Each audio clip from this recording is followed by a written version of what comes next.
Hi friends, welcome back to my channel, Breathe and Budget. If you're new here, my name is Taryn, and here we talk all about budgeting, intentional spending, and the way finances impact our lifestyle. And today we're going to dive into our second paycheck of September. So this is my husband's paycheck. Real quick, we each get 2 paychecks a month. It happens to be alternating weeks. So essentially there's like one check each week in a 4-week period, right?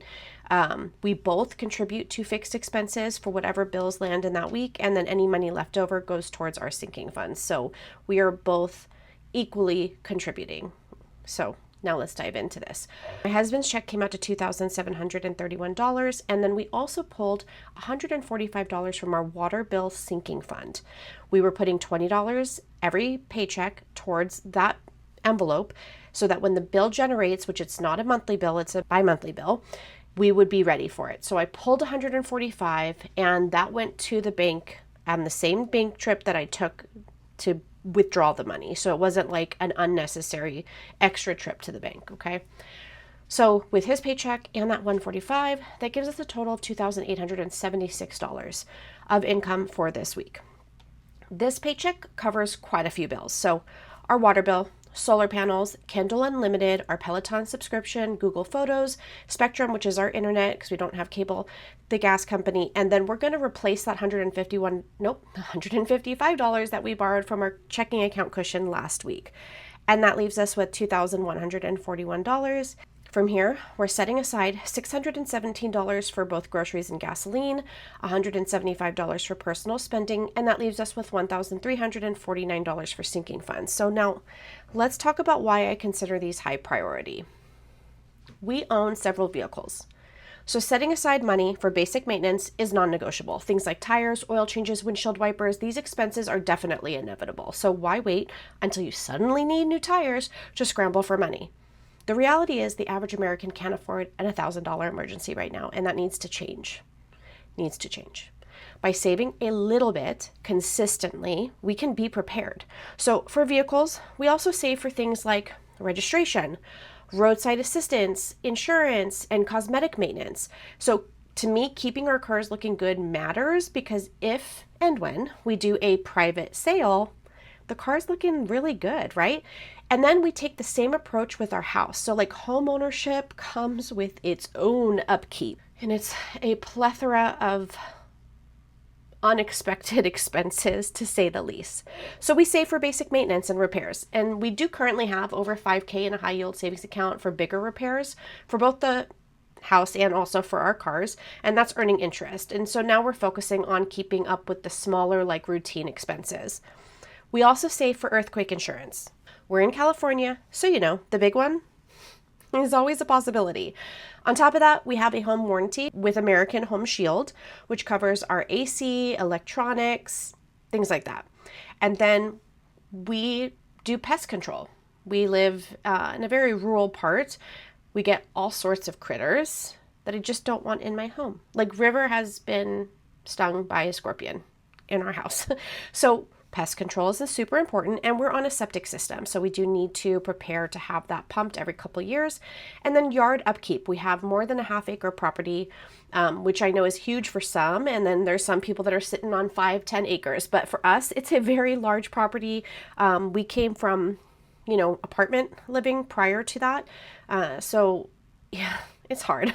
So definitely yard upkeep. And then another priority is saving for deductibles.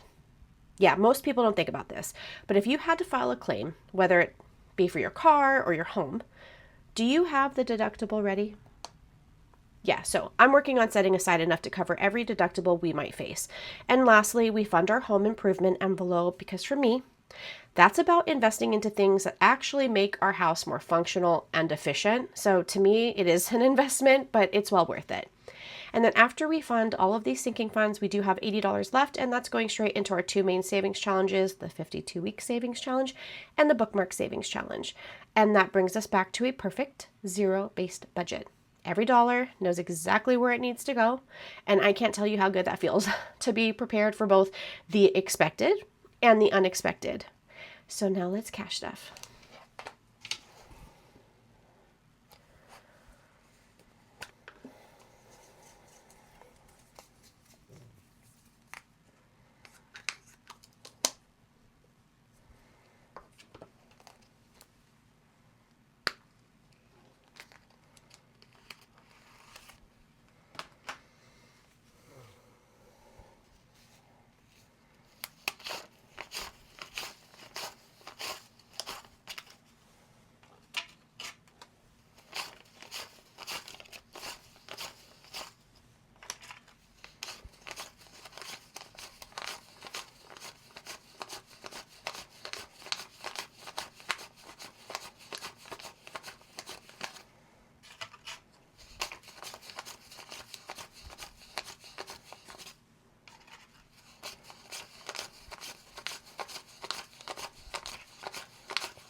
So we're going to be cash stuffing $1,524.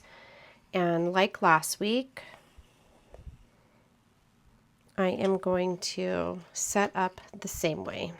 All right, let's hop into my essentials binder to go to personal spending.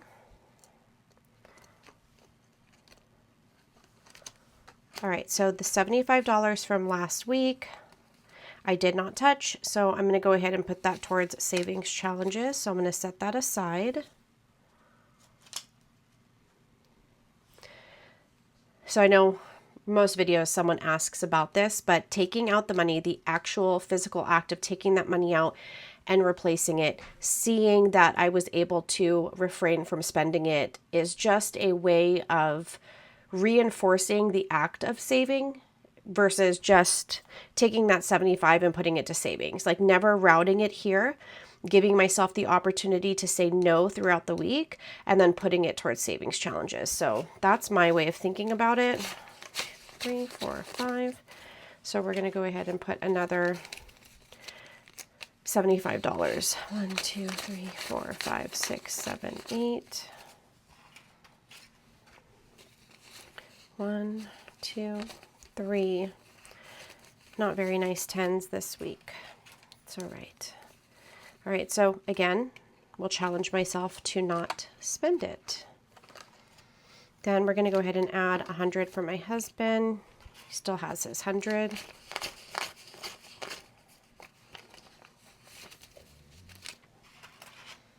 Okay, so he has $200 in here. We always joke about this being his allowance, but obviously he has access to any other money or funds that he needs, but that is more just like, I don't care what this goes towards. We don't track what it goes towards. It's under the category personal spending or like miscellaneous when I do my tracking. And then, why am I going to this envelope? We are done with this binder. Let's get into the high priority. Okay. This is my high priority binder. So we're really just going to be staying in this binder today. I usually always cash stuff this using the second paycheck of the month. So we're going to start with our vehicle category, our vehicle section rather. So let's talk about the vehicle maintenance. Nope, it's not the vehicle maintenance. It's home maintenance. We'll talk about it when we get there, but vehicle maintenance. Let's see. We are going to add, normally I just do 200, but I'm trying to get this to the 2000 today. So I think if I did the math right, we should be there. So we're going to do 234. So hopefully I did this right.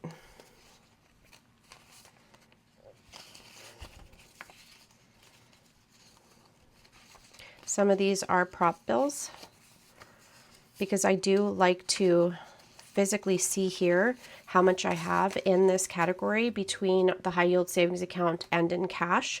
But I also keep a ledger, like a binder similar to this, where I do my bookkeeping. So if I take money out or I add money, kind of like balancing your checkbook, but I do update that. So for vehicle maintenance, we have 1,500 plus some of this smaller denomination sitting in a high yield savings account. But so 1,500, 1,600, 1,700, 1,800, 1,900. Oh, let's see. Hopefully I did this right. 20, 40, 60, 80. Yeah. Right? Yeah. I did it right. Yeah. Yeah. Okay. So 2,000. We have 2,000. So that was the original goal, which I'm really happy to be at. I'm sure we'll be spending a little bit of it soon because, you know, there's always something that we need. But I have upped our goal to 3,500 for the maintenance. So we're going to keep going, but I'm just super happy because the original goal was 2,000.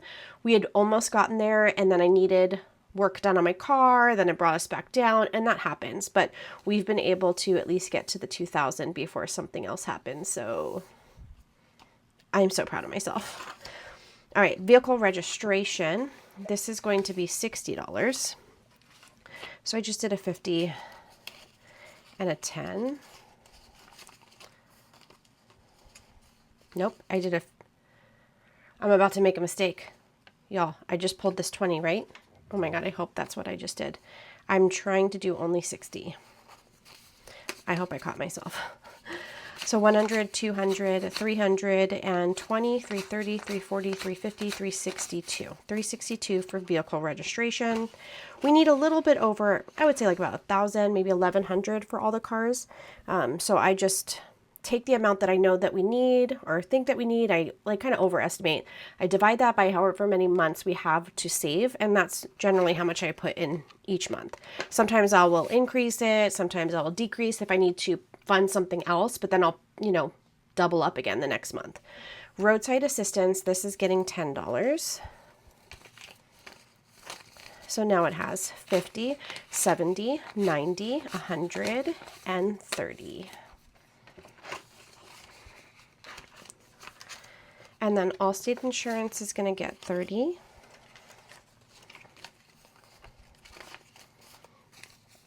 So now we have 160. We just paid this, so we're just starting over for the next, like it was paid in this year, 2025, covers us through 2026. So what I'm saving for right now is actually the year from 2026 to 2027. So obviously ahead of the game, right? Car insurance, we're adding 25. So we have 600 in a high yield savings account, so 725. Car detail, we are going to go ahead and add 40. I have not used this yet, but I know that my husband wants to detail his car as well, so I figured I'd start adding more. So 100, 200, 300, 20, 40, 60, 80, 90, so 390. Toothless, this is the name of my husband's car, so we're going to go ahead and add 40. So this right here, this 80, that's for our annual OnStar. This is prop bills because that's in our high yield savings account. But for toothlesses, we have 100, 150, 170, 190, 210, 230, 250. I don't know what he'll use that for. I don't even know if he realizes how much is in there. Not going to lie. All right, home category. So home maintenance. We were almost there. In fact, I had set up to put $155 in here, which would have taken us to the $2,000. But we were at Lowe's and we saw this swamp cooler for like less than $700. Mind you, the swamp cooler that we've had in this house has been here since the first year we moved in, which was like 15 years ago at this point. It was so big. I mean, huge. But we got it for free. We were low income and we qualified for this program, so they came and they gave it to us for free. This one is like, I mean, it's like a toothpick compared to the other. And to me, that price wasn't bad for a swamp cooler. Like, I could be wrong, but for, where we are in California, that price was just so awesome. And it's a great machine. So we did it. We just did it. We were like, let's just buy it. We have the money for it. It is time to repair. When we were taking down the old swamp cooler and we looked inside, like, we just had a moment to just look at it. We were like, yeah, this has been truly used. It is on its last leg. I mean, the rubber belt was like literally falling apart. We didn't even realize that. It's metal, so it's been like rusting for years and like disintegrating. So the new one's plastic, so I don't think we're going to run into that problem. And we did buy like a cover to, keep it safe from all the like weather, and the sun and stuff like that. So, all right. So we're going to add the 155, and I had to adjust my prop bills to be accurate on how much we actually have. 155. So let's see.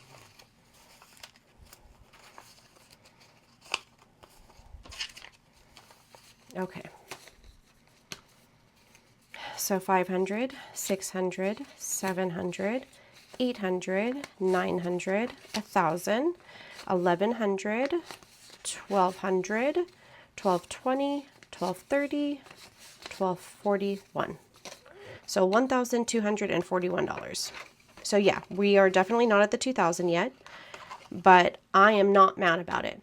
I'm so happy that we found this swamp cooler for that price. It was fairly easy to put up, and yeah, this will probably last us the next like 15, 20 years. So I'm not mad. Okay, earthquake policy. We just paid this in August. Now it is September, meaning now at this point I have 11 months to save for it again, because we paid it in August to cover us from 2025 to 2026, and now I am trying to save for the 2026 to 2027 year. So we're going to go ahead and we're going to put $75 to get started. So 50, 60, 75.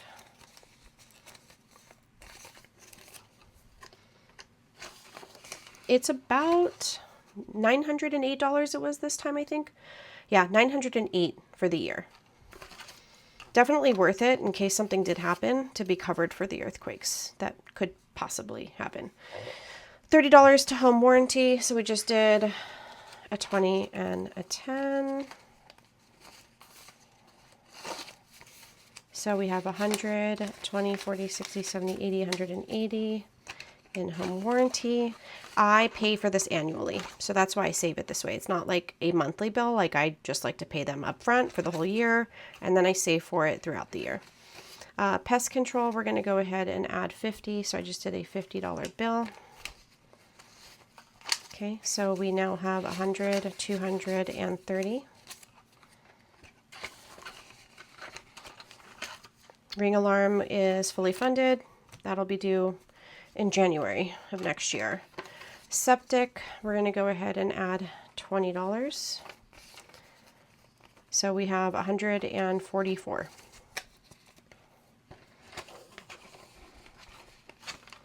Okay. Yard maintenance. Whoops. That is getting a $100 bill. So we have 100, 200, 300, and 30, 43. So 343. Yep. Still haven't touched yard upgrades. We will get there. Trees, we're going to go ahead and add 40. So now we have 180. My daughter wants to add trees to the property, specifically fruit trees, so we're going to do that. For the chicken coop, we're going to go ahead and add 100. This is specifically what I'm saving for is the Coop Works feeder and waterer. I don't even know if that's the right way to say it, but they're like 80 pounds each. So that way we're not having to fill it up as often, and we're going to have the water like be on an automatic refill, which would be awesome just because if we ever did need to go away for a couple of days or probably even like a week, you know, the chickens would be good. So now we have 100, 200, 350, 370, 375, 76, 77, 78, 79. So 379. I need about, I think, like 550 for the combo. They're not cheap. Garden, we're going to add 20. So now we have 120. And then for the trash, I'm going to add 20. Same thing with water. We're building these back up.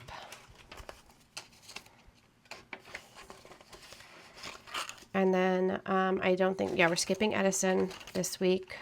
We're going to go to deductibles. And for deductibles, we're going to do 150.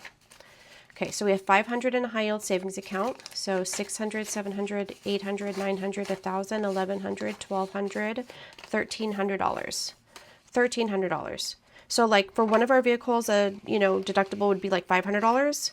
So that's cool. Like if something happened, we could pay for one of those, and we're well on our way to saving for like another deductible. So this is for like car insurance deductibles, homeowners insurance, our earthquake policy deductibles, our home warranty deductible. I've got to actually look at each one, figure out how much each deductible is added up, and that is my goal. So I know my goal, like what I need to do to figure that out, but I can't tell you the exact amount. Okay, so I think something went wrong. Oh, because I totally missed home improvement, guys, because I just used everything that was in here. So I'm starting over because we are getting new doors like inside the house. And so I haven't purchased them yet. But what I did purchase were the hardware, like the door knobs and some of the hinges. So this was empty, like I used it all. So we're going to build it back up. Okay, so now we're done with high priority. And we are going to hop into the 52-week savings challenge as well as the bookmark savings challenge. We are in section 9, which is week 41 to 45. We're challenging ourselves to save $45 each week. So we're going to do 45.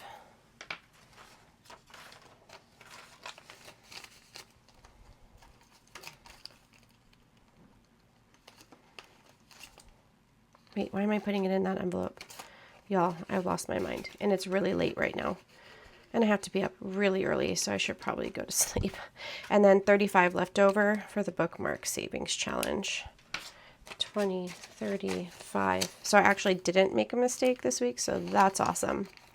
All right, thanks so much for hanging out, budgeting with me this week. And if you enjoyed, don't forget, give this a thumbs up, subscribe, hit that notification bell. And I want to know, do you save for things like this, like maintenance and deductibles, or is that something you want to start working toward?